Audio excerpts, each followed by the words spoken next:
I have been the chaplain at Brackenfield Residential Home for 11 years, and in that time I have learned that the people who say the least about themselves are usually the ones carrying the most. I did not know, on the evening of the spring fundraiser, that I was about to watch one of them set it down in front of 60 strangers. The donors had been gathering since 6. Brackenfield's common room had been rearranged for the occasion, folding chairs in tidy rows, a banner about dignity in later life pinned a little crookedly above the fireplace, and at the front, looking entirely out of place among the framed watercolors and the medication cart someone had forgotten to wheel away, a borrowed grand piano. Gleaming black, lid raised, far too fine an instrument for a room that usually held bingo nights and physiotherapy circles. It had been brought in for one reason: Julian Vance was attending. Vance wrote about music for one of the broadsheets, the kind of column people quoted at dinner parties to sound informed. He was also, by his own frequent admission, a more than competent amateur pianist, and the home's director had practically genuflected getting him through the door, hoping his presence, and whatever he wrote afterward, might loosen a few donor wallets. The fundraiser brochures carried his photograph on the back page, a small flattering portrait beside a paragraph about a lifetime's devotion to the keyboard arts. He moved through the room in a beautifully cut coat, shaking hands, accepting a glass of the home's good sherry, glancing now and then at the piano the way a man glances at a painting he intends to discuss later, already composing, I suspected, the line he meant to use about it in next week's column. The other residents had been arranged around the edges of the room the way you arrange furniture you're proud of but not quite sure what to do with. Mr. Aldous in his good cardigan by the window, the Hennessy twins holding court near the cheese table, a few wheelchairs parked at companionable angles near the radiator. Donors moved among them with the particular brightness people reserve for charitable evenings, asking polite questions about the weather and the food, the way you might admire a garden without expecting it to answer back. I was standing near the tea trolley with Edith Merrow when Vance found us. Edith was 81, small and unhurried, with the kind of stillness that some people mistake for absence. She had lived at Brackenfield for 6 years. She kept to herself, mostly, a crossword in the mornings, a window seat in the afternoons, and on Tuesdays, for 20 minutes after lunch, she played the activities room piano. Not this one. The other one. An upright with a sticking middle C and a pedal that hadn't worked since before I arrived, shoved into the corner of the day room between a bookshelf of large print novels and a stack of folded wheelchairs. I'd heard her on those Tuesdays. Simple things, hymns, the odd folk tune, Edelweiss badly in need of tuning. Competent. Unremarkable. The kind of playing you'd expect from someone who'd taken lessons as a girl and never quite let it go. Mrs. Merrow plays a little, the activities coordinator told Vance, half apologetic, the way you might mention a resident's watercolor hobby. On the Tuesday piano. Just for herself, mostly. Vance's eyebrows lifted with theatrical delight. He had the particular charm of a man who has decided, in advance, exactly how charitable he intends to be tonight, and intends to be photographed being it. Does she, he said, and turned the full beam of his attention onto Edith as though she were a slightly endearing exhibit at a fete. Well. We have a proper instrument here this evening, far better than whatever's gathering dust in the activities room, I'd imagine. A small laugh went round at that, the kind people offer a man like Vance whether or not the joke has earned it. Mrs. Merrow, would you do us the honor? Something simple, nothing taxing. Twinkle, twinkle, if that's more comfortable. The room would love it, I'm sure, and it would mean a great deal to everyone here to see you enjoying yourself. He said it the way a man offers a child a turn at the wheel of a parked car, already reaching to steady the door. A few heads turned. Someone near the back laughed, not unkindly, just the soft laugh of people who'd already decided what they were about to witness, a sweet, harmless interlude before the real speeches began, something to feel good about on the drive home. The director's smile had a fixed, hopeful brightness to it, the look of someone praying nothing would go badly in front of a man with a column. Edith set down her teacup. If you like, she said. I want to say I noticed something in her voice. I didn't. It was as flat and unbothered as if he'd asked her to pass the sugar. She crossed the room slowly, the way she crossed every room, one hand trailing along the backs of chairs for balance, and the murmur that followed her had that particular hush of an audience settling in to be politely entertained. She lowered herself onto the bench. Adjusted it, turned the little knob beneath the seat, once, twice, a motion so practiced it barely registered as a motion at all. I only noticed because I happened to be watching her hands, and her hands, I realized later, had already stopped pretending this was the Tuesday piano. She sat for a moment. Just sat. The room held its breath the way rooms do when they expect very little and want to be kind about it. Then she lifted her hands. The first notes came soft, a low, searching figure, almost a question, the kind of opening that doesn't announce itself. Vance's expression, parked somewhere between indulgent and already composing his next sentence to a donor, didn't change. Someone's chair creaked. Someone else's phone, still in a pocket, buzzed once and went ignored. I knew the piece within 4 bars. Chopin.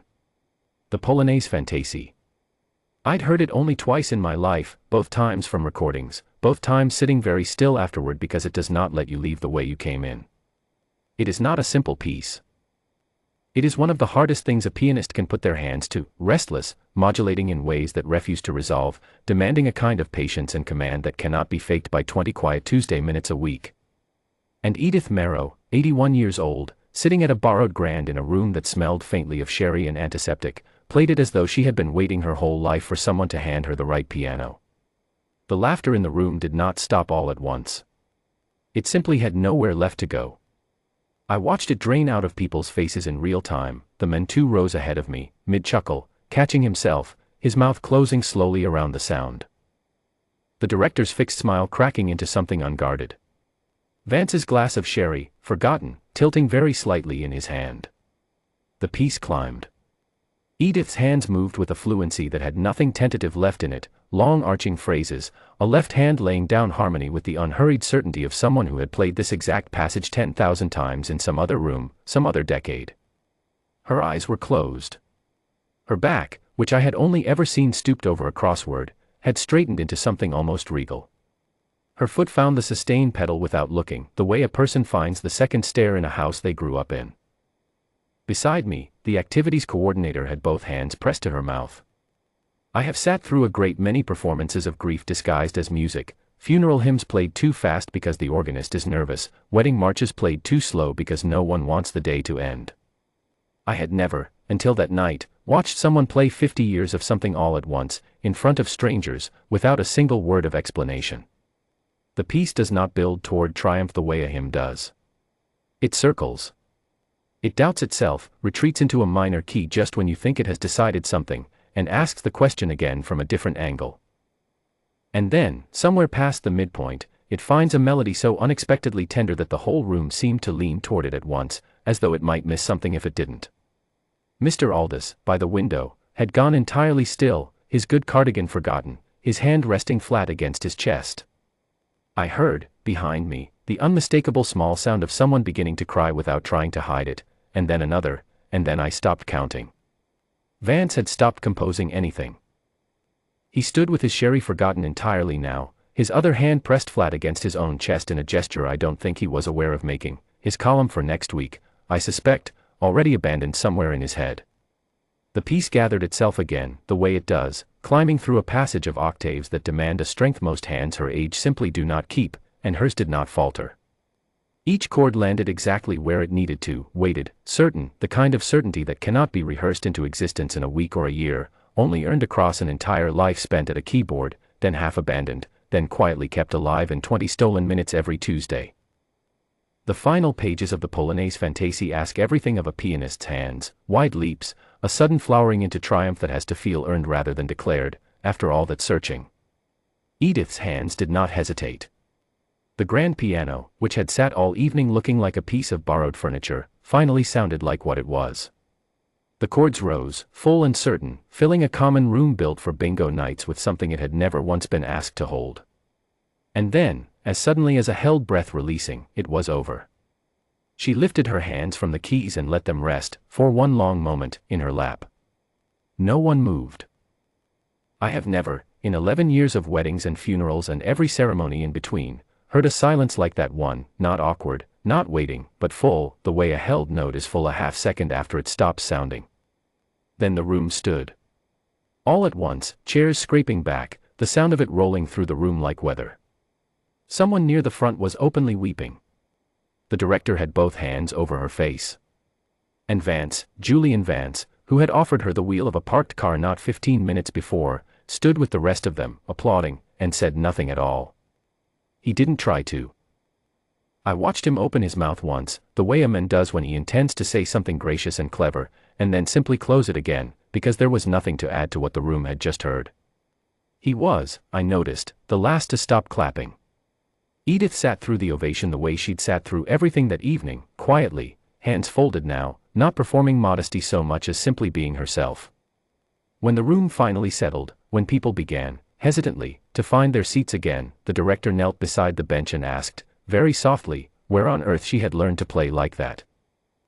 I trained at the conservatoire, Edith said, as if this were a perfectly ordinary fact she'd simply never been asked. I was meant to debut with an orchestra the autumn I turned 31. My husband was ill that September. I never went back to it, not the orchestra, not really the piano, except on Tuesdays, because Tuesdays felt safe enough to remember. She looked, briefly, toward the borrowed grand, the way you might look at an old friend you hadn't expected to meet again. He used to ask me to play that piece for him, at the end, she said. I promised him I would, properly, one day. I suppose I've been late. No one in that room said anything clever after that. I don't think anyone tried to. The donors who'd come prepared with practiced lines about the home's mission stood with them and used, and for once that seemed the right response, the only honest one available. Vance came to her eventually, when the crowd around her had thinned, and from what I saw he didn't apologize in words, he simply sat beside her on the now empty bench, the way one musician sits beside another, and asked her, with none of the performance left in his voice, if she might play something else sometime, if she'd allow it. She said she might. I think about that evening often, now, the banner crooked over the fireplace, the borrowed piano that almost wasn't borrowed for long enough, the sound of a room full of strangers learning, all in the same 4 minutes, that the woman they'd been kind to in the way you're kind to something small had been carrying a cathedral inside her the whole time. I have buried people who lived loudly and people who lived quietly, and I have come to believe there is no way to know, simply by looking, which kind of life a person has had. Edith Marrow taught a room that lesson in under 5 minutes, and asked for nothing in return except, perhaps, to finally keep her promise. She still plays on Tuesdays. But they wheeled the activities room piano out for tuning the very next week, and it has never gone back to sticking on middle C since.